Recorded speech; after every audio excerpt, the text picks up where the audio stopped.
Welcome to Gardening with Soule in the land of El Sol.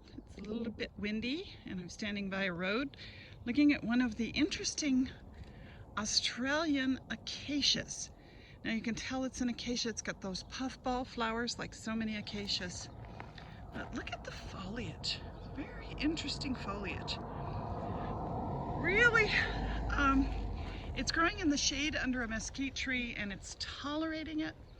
But we have to remember that a lot of Australian plants that have made it into our nurseries are from coastal areas, and they would actually be better in coastal areas of North America, like San Diego, not necessarily in the inner southwestern deserts.